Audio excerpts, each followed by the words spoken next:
Good girls don't get corner offices. Are you a polite, hardworking, accommodating worker? Well, I've just learned that being a good girl can be a bad thing when it comes to your career and personal finances. At a recent breakfast meeting of the National Association of Female Executives, NAFE, I heard a talk by Dr. Lois Frankel, the author of Nice Girls Don't Get the Corner Office, 101 Unconscious Mistakes Women Make that sabotage their careers, which brought up some good points. One of the things Frankel said was that women should understand and play by the rules. She asserted that hard work doesn't get you ahead, it enables you to keep your job. Women have to start thinking strategically and start promoting themselves as team players. Another point made was that women have to learn to manage up. People complain that the reason someone is getting ahead is that the boss likes them, and it's true. You don't have to flatter your boss or agree with everything they say, but you do want to let them know that you're committed to his or her success. Then your boss will be committed to yours. Another thing we women miss is building 360-degree relationships. Spend a part of your time at work nurturing sincere relationships at all levels. No one gets ahead by being tethered to their desk all day.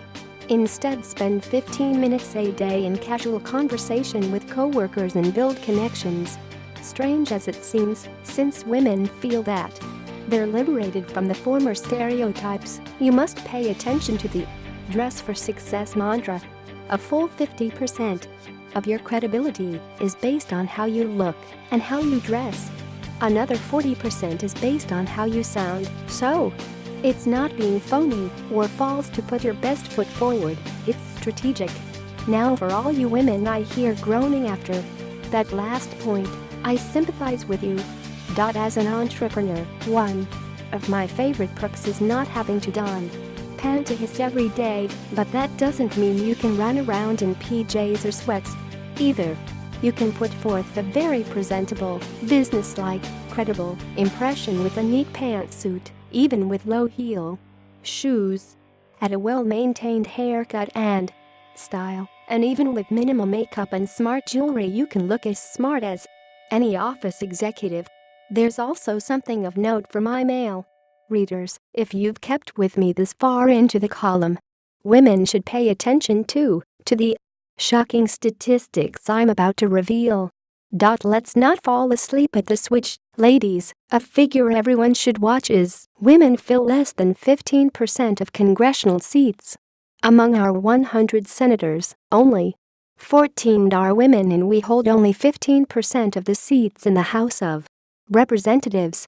The result is, we have almost no say in Washington in the thousands of decisions that control our businesses, families, and lives. That means that 85% of the people shaping our lives are men. At a time when women account for more than half of the nation's population, why don't we have greater representation in Congress? Surely women haven't knowingly ceded our important decisions to men. I think this stunning inequity exists because people don't know about it. Why do we need more women in office? Because women politicians have a track record of introducing and pushing issues of interest to women and families. An example of this, in 1990, women in Congress realized that the National Institute of Health was conducting heart disease research only on men. So, congressional women called for an investigation of gender bias in medical research and catalyzed the Women's Health Initiative to study women's heart disease, breast cancer, and osteoporosis. We now know heart disease is markedly different in women, and with this one effort they saved many of our own lives and those of loved ones. Granted, there are many reasons why women don't run for office: insufficient funding, family responsibilities, and an incumbency system that favors people in office, usually men. But there's one reason we can change. Women, unlike men, wait to be asked to run. Ladies, it's time to stop waiting.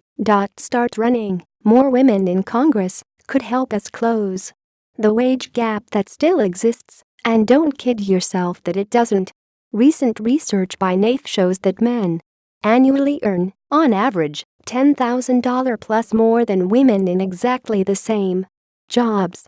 If you can't run yourself, then offer to work on the campaign of a woman running in your district and help her win. Women must not remain the silent majority.